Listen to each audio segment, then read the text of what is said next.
하나님의 은혜가 여러분들 가운데 함께 하시기를 주님의 이름으로 축복합니다. 이번 주간 고난주간입니다. 오늘 고난주간 특별 새벽 기도회로 말씀을 함께 나눕니다. 오늘 예수님께서 명절에 예루살렘에 올라가셨습니다. 요 말씀 바로 앞전의 말씀이 종려주일의 말씀. 종려주일날 예수님께서 베다니에서 감람산 고개를 넘어서 예루살렘 성으로 행진하는 모습, 그리고 이제 나귀를 타고 입성하심으로 그가 바로 우리에게 예언된 메시아라고 하는 것을 분명하게 보여주시죠. 근데 오늘 본문의 말씀이 시작한 그 앞절에 보면 명절이 가까웠는데 많은 사람들이 이 명절을 지키기 위해서 예루살렘을 찾았습니다. 근데 그 중에 헬라인들이 있었어요. 헬라인들, 이방인들이죠. 헬라인들이 있었는데 이 헬라인들이 이 갈릴리 베다니 출신이었던 빌립에게 와가지고, 이제 빌립이라고 하는 사람은, 이 빌립이라는 말 자체가요 헬라 이름입니다. 헬라 이름이에요. 아마도 헬라인들이 이 빌립이 굉장히 친근감 있게 다가왔을 거라고 생각을 해요. 그래서 12명의 제자 가운데 빌립을 찾아서 우리가 선생님을 뵙기 원합니다 라고 이야기를 합니다. 그래서 빌립이 안드레에게 말하고 안드레가 예수님께 말씀을 드렸어요. 그랬더니 예수님께서 그 헬라인들을 만난다는 이야기는 전혀 없고 좀 엉뚱한 이야기를 하는 거예요. 오늘 이 말씀을 하시는 겁니다. 그래서 예수님께서 이 헬라인들이 예수님을 찾을 때 왜 오늘 이 말씀을 하셨을까? 그래서 오늘 인자가 영광을 얻을 때가 왔다. 지금 인자가 영광을 얻을 때, 그때가 왔다라고 말씀하시는데 왜 굳이 헬라 사람들이 찾을 때 이 말씀을 시작하셨을까? 아마도 예수님의 죽으심과 부활하심, 그것을 통해서 우리를 구원하시려고 이 땅에 오셨는데, 이 유대인들만이 아니라 이제 예수님의 사역의 결과는 온 세계, 모든 세계 사람들인 거예요. 그래서 헬라인들이 찾을 때에 지금 드디어 때가 온 거예요. 단순 유대인들만이 아니라 지금 예수님의 죽음의 사역은 온 세상의 모든 사람들에게로 확대될 것을 예수께서 아셨습니다. 그리고 헬라인들이 찾을 때 이제야 인자가 영광을 얻을 때가 왔다, 이렇게 말씀을 시작합니다. 근데 여러분, 여기 인자가 영광을 얻을 때가 왔도다라고 말씀하고 있는데, 지금 실제로 예수님께서 이 영광을 얻을 때라고 하는 것은 우리가 보통 마태, 마가, 누가복음은 부활 이후예요. 그렇죠? 부활 이후에. 지금은 고난의 시간이고요. 그리고 부활 이후에 하나님의 영광을 얻게 되는데, 예수님 요한복음에서는요 죽음과 영광이 같이 가요. 죽음이 영광이고 영광이고 죽음이 되는 겁니다. 그래서 여기 24절 유명한 말씀이죠. 같이 한번 읽어봅니다. 24절 같이 읽어봅니다. 내가 진실로 진실로 너희에게 이르노니 한 알의 밀이 땅에 떨어져 죽지 아니하면 한 알 그대로 있고 죽으면 많은 열매를 맺느니라. 아멘. 예수님은 지금 죽음을 말씀하고 계세요. 죽음. 근데 이 죽음이 어떤 의미가 있는가? 한 알의 밀이 땅에 떨어져 죽어야만 거기에서 싹이 납니다. 여러분, 이 싹 나는 거 보셨어요? 밀이나 벌이 심어 놓으면 이렇게 싹이 이렇게 올라오면, 이렇게 뽑아보면 그 싹에서, 그 씨에서 싹이 이렇게 올라옵니다. 한쪽에서 뿌리가 내리고 한쪽에서 싹이 올라와요. 그 한 알의 밀이 죽어야 거기에서 싹이 나고 거기에서 많은 열매를 맺게 되는 겁니다. 지금 예수님은 그 한 알의 밀에 땅에 떨어져 죽는 이야기하는 겁니다. 지금 그 죽음이 결국 영광을 얻을 때라고 말씀하고 있는 거지요. 그래서 여러분, 예수님께서 우리 가운데 오신, 저 높고 높은 보좌를 버리고 우리 가운데 오신 이유는 우리를 위하여 죽으려고 오신 거예요. 우리를 위하여 죽으심으로 우리에게 생명을 주고 우리에게 영생을 주고 영원히 아버지와 함께 살 수 있는 길을 마련하기 위해서 지금 이 길을 가고 계시는 겁니다. 예수님의 죽음, 일반적인 죽음이 아니지요. 그런데 예수님께서 이 죽음을 죽으시러 우리 가운데 오셨다는 것을 기도하시면서 말씀하셔요.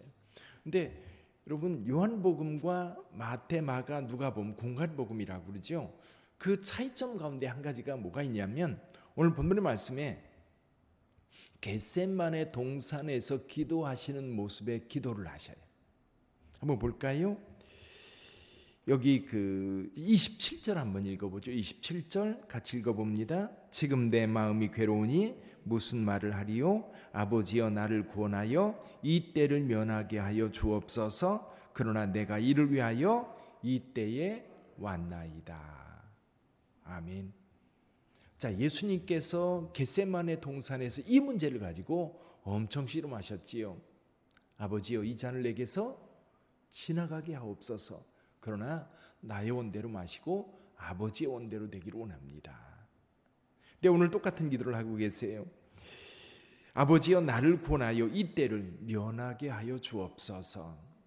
분명히 예수님께서 이 땅에 오신 이유는 우리를 위하여 그 십자가를 지시기 위해서 오셨어요. 그러나 예수님은 그냥 하나님의 아들이고 죄가 없으시고 그렇기 때문에 그 십자가를 지는 것은 우리가 느끼는 고통과 우리는 언뜻 다를 수 있다고 생각을 해요. 근데 예수님은 인간이 겪는 고통을 고스란히 겪습니다. 고스란히 겪고 십자가에 못 박힐 때, 채찍에 맞을 때, 가시멜관을 쓸 때에 십자가를 지고 그 골고다 언덕을 향해 가실 때 그 모습 그대로 그들이 당하는 고통 그대로 겪고 있고 그대로 아픔을 그리고 외로움을 버려짐을 그대로 경험하고 계신 거예요. 근데 그거를 예수님은 우리는 보통 이제 앞에 무엇이 있을지 잘 몰라요. 갑자기 당하니까 얼떨결에 그것을 당하고 뒤에 돌아와 보면 아유 그때 그걸 어떻게 겪었는지. 근데 여러분 가시 하나 찔려도요 주사 맞을 때 어때요? 긴장하잖아요. 얼마나 긴장해요. 왜? 그 아픔을 아니까. 근데 예수님은 지금 그 아픔을 아시면서 그 길을 가고 계신데 그래서 예수님께서 아버지께 그렇게 기도할 수 있었던 거예요. 아버지여 나를 구원하여 이 때를 면하게 하여 주옵소서. 근데 계속해서 이렇게 기도합니다. 그러나 내가 이를 위하여 이 때에 왔나이다. 이것을 위해서 지금 왔다는 거예요. 그래서 예수님은 지금 그 고통 때문에 아버지여 이것을 면하게 해달라고 기도하지만 그러면서도 동시에 그것을 받아들이고 있는 예수 그리스도의 모습. 그 예수께서 계셨기에 오늘 우리는 죄로부터 자유함을 얻었고 그리고 인간의 연약함에서 영생을 소망하게 된 줄 믿습니다. 그럼 오늘 우리는 예수님께서 오늘 말씀하시면서 이런 말씀을 하세요. 25절입니다. 같이 한번 읽어보죠. 25절 자기의 생명을 사랑하는 자는 잃어버릴 것이요 이 세상에서 자기의 생명을 미워하는 자는 영생하도록 보전하리라. 아멘. 그건 예수님 얘기예요, 우리 얘기예요.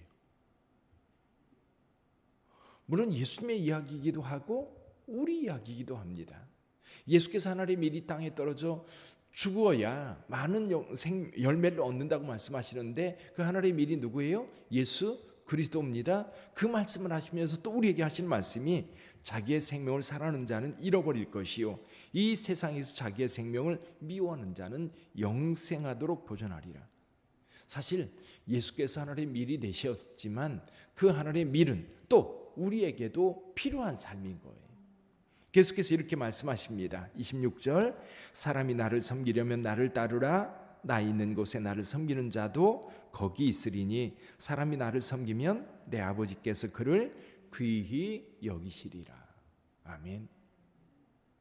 하나님의 밀이 땅에 떨어져 죽는 그 예수 그리스도, 그분을 믿고 그분을 따른다고 하는 것, 그분을 따를 때 어떤 일이 벌어져요? 첫째는 영생을 얻습니다. 두 번째는 아버지께서 그와 함께 하십니다. 오늘 여기 말씀하셔요. 나를 섬기면 내 아버지께서 또한 그를 어떻게 여겨요? 귀히 여기시리라 말씀하고 계세요. 이것을 위해서 예수께서 십자가의 길을 걸으신 거예요. 저와 여러분들을 아버지께로 올 수 있는 그게 뭐예요? 죄사함이지요. 죄는 하나님과 우리 사이를 거리를 넓혀 놨어요. 가까이 할 수 없는 그 중간에 깊은 그 수렁을 만들어 놓은 것이 죄입니다. 이제 죄를 없이 하셔서 이제 예수님을 통해서 우리는 하나님께로 직접 다가갈 수 있게 된 거지요. 그것을 우리에게 제공하기 위해서 십자가를 지셨고 부활하게 되신 겁니다. 사랑하는 성도 여러분, 그게 은혜예요. 은혜. 자격 없는 자에게 주어지는 선물이 은혜지요. 저와 여러분들이 그 은혜를 받았어요. 근데 이 은혜는 아무에게나 주어지는 게 아니라 믿는 자에게 주어지는 줄 믿습니다. 믿지 않는 자는 예수 그리스도의 사건에 대해서 사건이 뭔지를 몰라요. 의미를 몰라요. 그리고 그 의미를 받아들일 수가 없지요. 그러나 예수를 믿는 자는 예수 십자가 사건이 어떤 건지, 그 의미가 무엇인지, 그 십자가 사건을 믿을 때에 우리에게 어떤 결과가 우리에게 주어지는 것인지 그제야 알게 되는 거지. 그래서 사랑하는 성도 여러분, 우리는 이미 예수께서 가신 그 길 때문에 우리가 하나님의 자녀가 되었고 그 은혜 가운데 살게 되었어요. 그래서 이제는 예수께서 말씀하셨던 것처럼 우리의 십자가, 내 십자가를 지고 이제 주님의 길을 따를 때가 된 거지. 그래서 저와 여러분들의 삶, 매 순간순간의 삶이 주님을 따르는 삶이 되기를 주님의 이름으로 축원합니다. 우리가 그 주님의 길을 따른다고 하는 것, 어쩌면 이 하늘의 밀이 땅에 떨어져 죽는 것과 같은 그 삶인 거예요. 오히려 예수께서 그 길을 가셨던 것, 그 의미를 우리가 안다면, 그것 때문에 우리가 살았다면 우리에게도 그런 삶이 주어져야 되는 거지. 그리고 예수님을 사랑하고 예수님을 섬기고 예수님을 따를 때에 우리가 그 길에 동참할 수 있게 되는 거예요. 예수께서 가신 그 길을 따라가는 것은 쉬운 일은 아니죠. 그러나 따라갈 때 그 삶을 우리의 삶 속에서 구현해낼 수 있는 거예요. 그래서 지금은 저와 여러분들의 삶을 통해서 예수님이 드러나야 됩니다. 그래서 이런 거지요. 우리는 우리의 선한 삶, 우리가 하나님의 말씀을 따라 올바른 삶을 살아갈 때에 세상 사람들이 우리를 통해서 예수를 보아야 되는 거지요. 예수를 보아야 되는 거예요. 그래서 오늘 또 이번 고난주간을 지나면서도 여러분의 삶을 통해서 예수 그리스도가 드러나기를 주님의 이름으로 축원합니다. 우리 기도하겠습니다.